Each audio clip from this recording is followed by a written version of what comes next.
Hey, I'm going to be talking about the most important aspect of money that we're now using. And I'm going to be going through fiat money, fiat currency, and how it has been used in the whole world after 1971. So in 1971 is when the Nixon shock happened. This is when President Nixon stopped the convertibility of money into gold. So this created a situation in the whole world where everybody has started to use fiat money. So there are different types of money, three main different types of money. So there's commodity money, representative money, and fiat money. So commodity money means that a commodity creates the actual money. So you could say that we have oil in this area, and now we're going to create money out of the value of oil. This is what's happening in the Middle East and Saudi Arabian countries. And then you have representative money. So representative money is when you have a commodity that backs the money.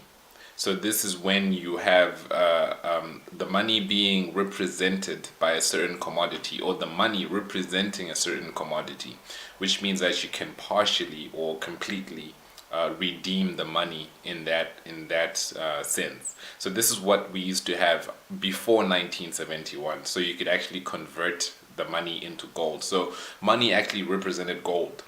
So this stopped after 1971, and then now we have what we call a fiat currency. So fiat is a currency that is created out of thin air. This currency has no intrinsic value, and this is anything that could be called legal tender. So this is something that is based on trust, which is what we call fiduciary. So this fiat currency has no value. It is worthless. It is just based on trust. There's like a certain fiduciary duty that the authorities have in order to uphold the claimed value of this paper. So when we're using fiat currency, what we're using is simply a paper that has no value, but it's just bound by trust. So we're only talking about credit, which is credence, which is trust. So in order to use fiat currency, you have to trust the system, trust the monetary system. So fiat money is something that is particular to our financial system. So if you want to get more on that, I go in depth in the financial system and how the financial system works, and I have a video on that you could just watch, and then it goes into depth of how credit comes about and how this credit is actually a creed, and how this creed creates your credentials. So in the fiat system, what we're talking about is just that. We're just talking about credit, we're talking about trust, and we're talking about something that has zero value, that is just created. So the word fiat actually means let it be. So just breathe life into it, then it becomes a currency. So the currency just works at the current moment. So what we have with fiat currencies is something that has no value. So it is always being devalued based on economic conditions. So the first fiat currency in the world starts in the 1600s. So this is the first fiat paper money, worthless money that is recorded in the world, and it starts in China in the 600s. So this is where it actually starts, but it actually started it actually started being issued by the government on a large scale in the 1200s. But as early as the 600s, the Chinese had a fiat currency. So they used to write their money down on papers and exchange them with the same credence that they would have if they were exchanging gold or silver or copper. That is real money. So commodity money has been real money ever since the beginning of time. So when you're looking at money, what you're looking at is something that is supposed to have the value in and of itself, and also have additional value in terms of it being exchangeable with someone else. So this is what you have with commodity money, because it has value as a commodity, and it also has value and use as an item or a medium of exchange with somebody else. So it has to be a unit of account and a medium of exchange. So we started with fiat currencies in China, and then after China we went to the Spanish Empire, and in the Spanish Empire in the 1200s, late 1200s, 1285, this is where the money started flourishing. So this is where we have another instance where people were using fiat currency. So fiat currency in this case, or in Europe, was being used as something to buffer in terms of emergency areas. So in times of emergency in Spain, in the Spanish Empire, this is where we actually saw that, oh, okay, we can use fiat currency in this instance. So they used this as a temporary measure until they discovered that the value of the fiat currency keeps on depleting, it keeps on depreciating, because with the quantity theory of money, what happens is the more money that you print, the less value that it actually has. So this is the problem that we have with fiat currencies, is that there's always a tendency to print more because the population keeps on growing, and in order to grow an economy you need to keep on growing in terms of business and transactions, so you need to have more money so that you have more transactions so that you have more money. So when this happens, this just increases inflation. So this is a very big problem that we have with fiat currencies. So in terms of that, what we have, that is the biggest problem that we have in fiat currencies. All right, so it started in China, then it went to the Spanish Empire, and then after that it went to the Swedish kingdom. Then after that it went to Amsterdam. So it just spread all over Europe until it went to America. But then something particularly interesting happened in 1685. So in 1685 we come to Canada. So in Canada there was this was a place called New France in Canada. So this territory was having monetary problems. So they needed to, true money is gold, right? So they didn't have money. So instead of not paying soldiers and stuff like that and putting everything at risk, they decided to create a fiat currency. So they're like, let it be. Then they created a fiat currency. So a fiat currency is just a fiction, right?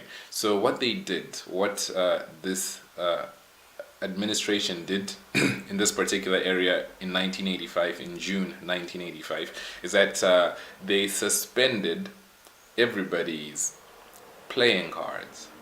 They suspended everyone's playing cards, and then they cut them up, and then they stamped them, they sealed them, and then they used playing cards as actual money. So people were exchanging playing cards as money. So they just took playing cards, regular playing cards, and started using them as money. And this started circulating as a fiat currency. And this was legal tender. It has no intrinsic value, but it is fiduciary, and it is something that was used as a unit of account and as a medium of exchange at that particular time. But obviously, the value of this playing card money, right, started depreciating until it went to zero, and then they had to go back to real money, reset the whole system, and start using gold again. So this has happened over and over and over again. That you see that people who start using fiat currencies will have to face the inevitability of the valuelessness of that money. So they ended up going back to gold, and everybody lost their money. But this case in New France in 1685 shows us the nature of money. That money, fiat money in particular, is nothing but just an idea, just a fiction. You just say, let it be done, and then it happens. So this is the same mechanism that we still have today. That when we are using money, what we're actually using is an idea, is a theory, and is a commodity And sometimes it's not even a commodity, it's just a creed or a credence that has no intrinsic value. So when we're talking about fiat currency, what we're actually talking about is this paper thin legal fiction that works in all cases, but inevitably it is something that loses all of its value, and all of its usage is really nothing. So let me just show you something. I have something here. Okay, so this is an actual note. This is $50,000. Can you see it? This is real money, and this is a fiat currency issued by the Bank of Zimbabwe, as you can see. And this was actually something that was in real use at the time. And this is an example of a fiat currency that has lost all of its value. So this is a $50,000 note, as you can really see. And this note has lost all of its value. And this was real money. But, well, we all know what happened in 2008. The whole world crashed because American markets crashed.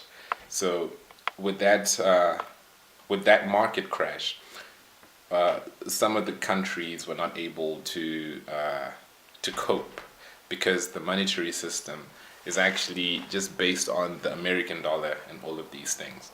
But in any case, the fiat currencies have this type of this type of trajectory, because you could look in 1945 what happened in the Chinese economy.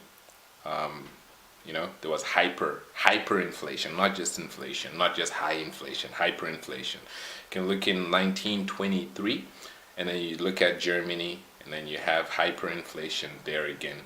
And then you also look in 2008, 2009 in Zimbabwe, where there was hyperinflation. So all of this happens as a result of an increase in monetary supply, and this increase in monetary supply is an increase in the fiat currency, which has no value. So this lessens the value of that currency. So what I just showed you is a $50,000 note, $50,000 note, and it got as high as is it 10 trillion? Yeah, well, it was in the trillions, and then it was in the quadrillions on paper. So they didn't actually print the quadrillion notes, but then it was, I think it's 100 trillion. I'll check. But then that is the result of the fiat currencies. So right now what we have with the American dollar is that it's rapidly losing value based on the nature of money, because the American dollar is not backed by anything, or hasn't been backed by anything after 1971. Okay, so we just went through the fiat currencies and how all of this just works. And just as a quick reminder, we have three important types of money. We have commodity money, which is where the money is created by a certain commodity, like gold, like oil, like silver, like platinum, or copper. So you could be in a country that produces a lot of copper, let's say Zambia. Zambia actually has the strongest currency in Africa as we speak, and has had that since 2013. Yeah, and then it produces copper. But then, well, that is not a commodity currency. So I don't know why I say that. But anyhow, you can have a commodity currency where you have a country that produces a certain commodity, and then you create the currency based on that commodity. Second, you have a representative money where you have a vault where you keep a certain commodity in the vault, and then you can convert that money into that commodity at will, which is what used to happen before 1971 under the Bretton Woods Agreement. And then third, you have a fiat currency, which is where you have really valueless money that just is based on trust and nothing else. So these are the three most important types of money, and everything else falls into those categories. So thanks a lot for watching this, and just check the links for something else that's cool, and check out the video on the monetary system to just get a deeper look into how this whole system works. So thanks a lot for watching this, and I really thank you for your time. Have an awesome day, and yeah, thank you.